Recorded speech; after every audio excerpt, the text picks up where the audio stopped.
మిత్రులకు శుభోదయం. ఈరోజు ఆధ్యాత్మిక ముఖ్యాంశం దృష్టికోణం సత్యాన్వేషణ. ఉన్నది ఒక్కటే, అదే భగవంతుడు. ఆ సత్యాన్ని దర్శించే విధానాలే అనేకం. ఎక్కడి నుండి వస్తున్నారు, ఎక్కడికి వెళుతున్నారు, రాకపోకల ప్రయోజనం ఏమిటి? ఈ ప్రశ్నకు సమాధానాలు వ్యక్తి దృష్టికోణం, మానసిక స్థాయి, ఆలోచన పరిధిని అనుసరించి అనేక విధాలుగా ఉంటాయి. సాధారణ బాటసారి అయితే తాను ఏ ఊరి నుండి వస్తున్నాడో, ఏ ఊరికి వెళుతున్నాడో, ఏ పనిపై వెళుతున్నాడో చెబుతాడు. భౌతికవాది తాను తల్లి గర్భం నుండి వచ్చానని, జీవిత లక్ష్యాన్ని, గమ్యాన్ని వెతుకుతూ వెళుతున్నానని, నేను సమాజం నుండి పొందిన దానికన్నా అధికంగా సమాజానికి ఇవ్వడమే జీవిత ప్రయోజనం అని చెబుతాడు.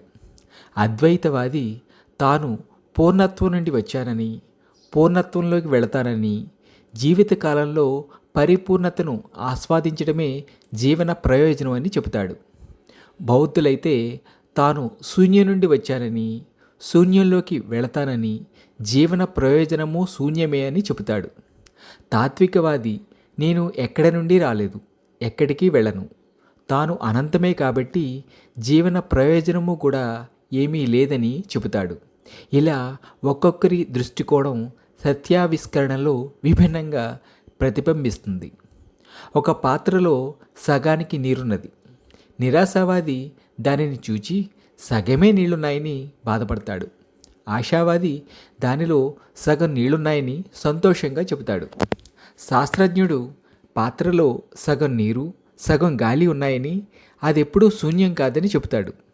గురువు మాత్రం అనునయంగా నీటితో నిండిన సగం నీవు అందించిన సహకారానికి, పూర్తి చేసిన కార్యానికి ప్రతీక. గాలితో నిండిన సగం నీలో నీవింకా ఉపయోగించని శక్తి సామర్థ్యాలకు, అవకాశాల అన్వేషణకు ప్రతీక. వాటిని సద్వినియోగం చేసుకుంటే అనంతతత్వాన్ని సాధించగలమని ప్రేరణాత్మకంగా బోధిస్తాడు. నిజానికి జీవిత గమనంలో ప్రతి సన్నివేశంలో దాగి ఉన్న అవకాశాలను గుర్తించడం, వాటిని సద్వినియోగం చేసుకోవడం వల్లనే వ్యక్తి జీవన ప్రయోజనం సిద్ధిస్తుంది. నలుగురు విద్యార్థులు తమ పాఠశాల ఆవరణలో గాలికి కదులుతున్న జెండాను చూస్తున్నారు. జెండా కదులుతున్నారని ఒకరన్నారు. కాదు కాదు, గాలికి కదులుతుందని మరొకరన్నారు. జెండా కానీ గాలి కానీ కదలడం లేదు అన్నాడు మూడో వ్యక్తి. నాలుగో వ్యక్తి శూన్యమే కదులుతుంది అని అన్నాడు. ఎవరికి వారు వారి దృష్టికోణమే సరైనదని వాదించారు. చివరగా ఉపాధ్యాయుని వద్దకు వెళ్ళి తమ వాదనలు వినిపించి నిర్ణయం చెప్పమన్నారు. ఉపాధ్యాయుడు చిరునవ్వుతో, ఏదైనా చెప్పడం వల్ల ప్రయోజనం ఏమిటి? సత్యం అనేది కనిపించేదానికి, అనుభవాలకు, ఆలోచనలకు, ఊహలకు అతీతమైనది. దానిని అవగాహన చేసుకునేందుకు మౌనమే సహకరిస్తుంది. భౌతిక స్థాయిలో జగత్తు కనిపిస్తుంది. భావోద్వేగాల స్థాయిలో దానిని అనుభవంగా ఆస్వాదిస్తాం. ఆలోచనల స్థాయిలో దాని సత్యాసత్యాలను విశ్లేషించుకుంటాం. వీటన్నింటినీ సమగ్ర స్వరూపమే సత్యము. ఆ సత్యమే ఆధ్యాత్మిక అనుభూతి అన్నాడు. విద్యార్థులలో అవగాహన వెలుగు చూసింది. ఉపాధ్యాయుడైనా, నాయకుడైనా నేర్చుకునేవారికి పూర్తిగా అవగాహన చేయలేడు. గురువైనా, సమాజమైనా, తల్లిదండ్రులైనా, తోటివారైనా ఒకరి ఎదుగుదలలో సహాయపడగలరు. కానీ వ్యక్తి తనకు తానుగా ఎదగాల్సిందే.